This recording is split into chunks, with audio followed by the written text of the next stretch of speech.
किसान भाइयों नमस्कार। स्वागत है आपका हमारे यूट्यूब चैनल स्मार्ट एग्रीकल्चर में। भारत में सोयाबीन की खेती बहुत बड़े पैमाने पर की जाती है और अलग अलग राज्यों में खेती करने का तरीका भी अलग अलग होता है। जैसे कि कुछ किसान भाई सीड्रिल से बुआई करके सोयाबीन की खेती करते हैं, तो कुछ किसान भाई हाथों से चौपाई करके भी सोयाबीन की बुआई करते हैं।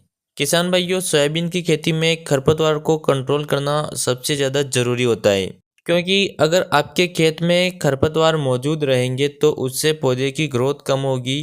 और अगर आप सोयाबीन के लिए कोई भी खाद डालोगे तो पौधे के हिस्से का पोषक तत्व भी खरपतवार ग्रहण कर लेंगे, जिससे पौधे को पर्याप्त मात्रा में पोषक तत्व नहीं मिलेंगे।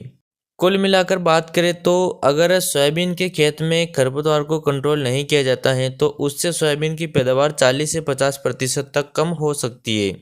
इसलिए सोयाबीन में समय रहते खरपतवार को कंट्रोल करना जरूरी है। और हमारे किसान भाई खरपतवार को कंट्रोल करने के लिए बुआई के 15-20 दिनों के बाद कुल्पे चलाते हैं।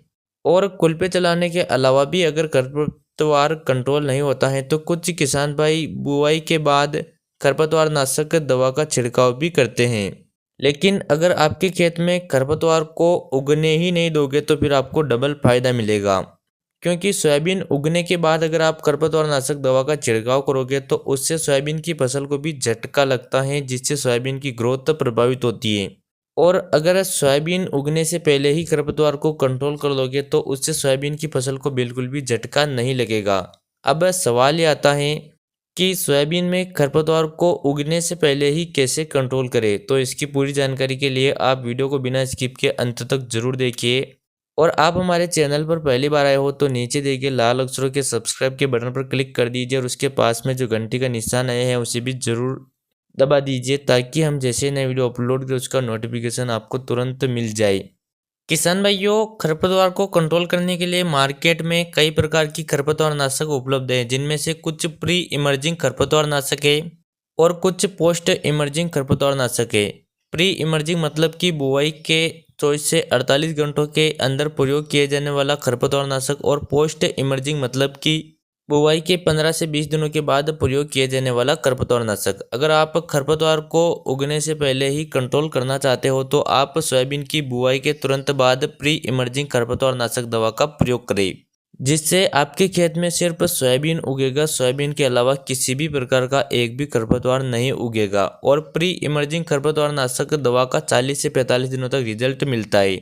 मतलब कि बुआई के बाद अगर आप बिल्कुल भी डोरे कुल्पे नहीं चलाओगे या फिर बिल्कुल भी किसी भी प्रकार की दवा का छिड़काव नहीं करोगे, फिर भी 40 से 45 दिनों तक कोई भी खरपतवार नहीं उगेगा।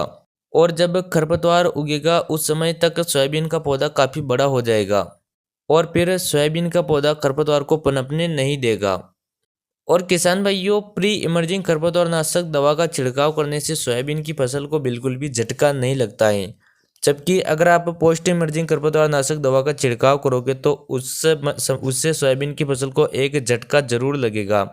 अब बात यह आती है कि प्री इमर्जिंग खरपतवार नाशक के रूप में कौन कौन सी दवाओं का प्रयोग कर सकते हो और उन दवाओं का प्रयोग किस प्रकार से और कितनी मात्रा में करना चाहिए।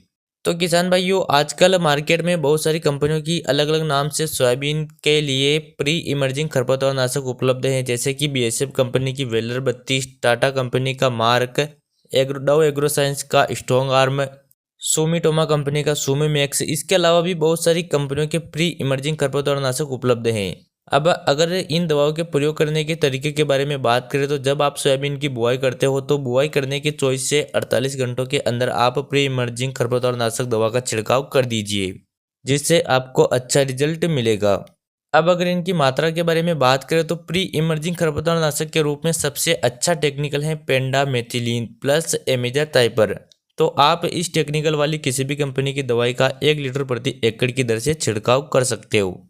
तो किसान भाइयों, अगर आप वीडियो में बताए गए तरीकों को फॉलो करके सोयाबीन में खरपतवार को कंट्रोल करते हो तो उससे यकीनन तौर पर सोयाबीन की पैदावार जरूर बढ़ेगी। बाकी आपको वीडियो कैसा लगा, वीडियो पसंद आया हो तो वीडियो को लाइक शेयर और चैनल को सब्सक्राइब जरूर करें। चलिए मिलते हैं अगले वीडियो में। जय जवान जय किसान।